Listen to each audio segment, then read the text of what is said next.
So this is day 6 of HVAC. We're going to look at heat exchangers.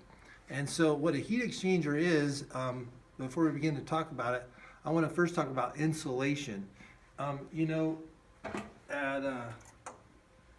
you're wanting to maintain a temperature in something, you put insulation around it. So there's insulators, and then there's conductors. Conductors pull that heat to something. So a conductor is an example of this radiator here.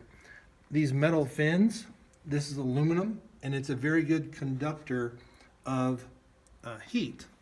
So what this is going to do is we're going to look at what's involved to take the temperature, the colder water, and take heat and put it into that water to take it out of the air.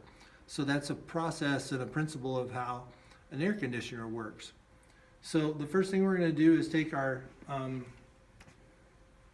temperature sensor. We're going to set this on the temperature here, and just holding this up into the air, it's reading the temperature of the air right now.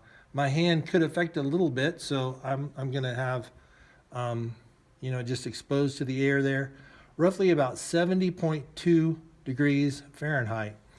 So once we've got the air temperature, we're going to write that down on here. So I'm going to write the air temperature down just right up here in the, I guess I could put it right here where it says air temperature, okay?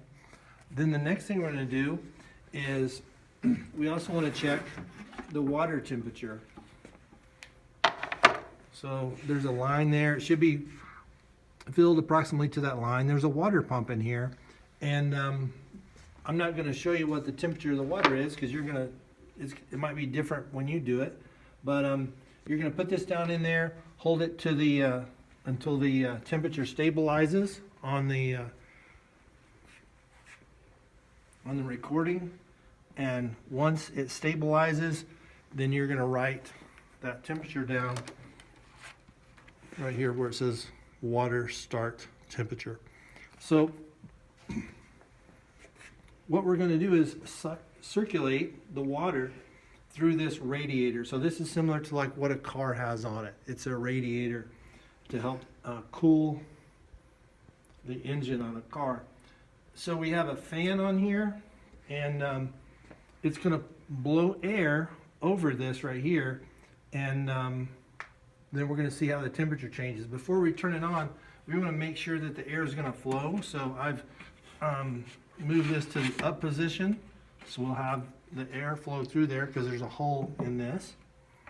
So I'll turn on the fan here, and the pump has a electrical outlet here that will turn on this switch. The first thing I just want to do is check that the water is flowing.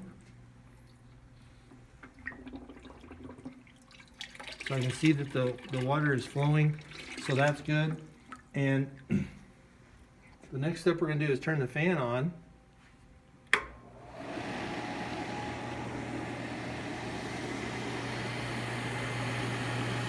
And next I'm going to take the temperature of the air. I want to hold it about 1 inch away, and I'm going to take a reading on the temperature of the air about 1 inch away. After that stabilizes, I'm going to write it down right here. This is the room temperature. That was the first temperature I mentioned you could put up there, but we'll also put it here, room temperature. Then after, you'll start a clock. After 2 minutes, you're going to test the temperature here again. You will write it down after 2 minutes.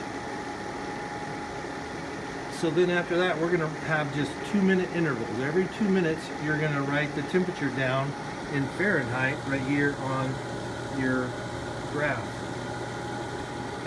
And later, we'll also mark it here on the graph as well. What's the temperature for every 2 minutes as we go along. So what you will see on this is the temperature in the water is actually going to increase. And the reason it's going to increase is because, again, this conductor is conducting heat and taking heat, and then as the heat is blown out, it feels cooler across this radiator here. So it's gonna, this is why we call it a heat exchanger. It's exchanging the differences of the temperatures of the air and of the water, and that's how it helps cool for your air conditioners. So once we get that, once we get all of these written in here, maybe by now you've paused the video and you want to know what's the next step. You're going to write the final water temperature here at the end. Then you want to find the difference between the two. And when you find the difference between the two, now we have a measurement of how much the temperature has changed. So this is called the delta, and the delta temperature here.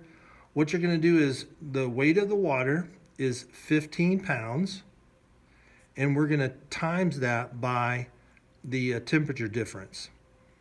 And what that will give us is something called British thermal units. It's a measurement of the heat that was transferred. And so that's how they do measurements to determine how well a system is performing for an air conditioner or heater. So hope this was helpful for you on day 6. Next, we're going to be looking at day 7 when we actually look at an air conditioner and break down more of the complexities of it and talk about what's needed to keep that working efficiently.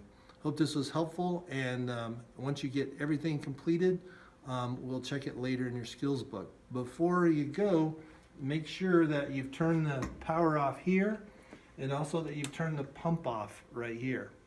And then you put the lid back in place, and again, just like always, putting everything back where it belongs.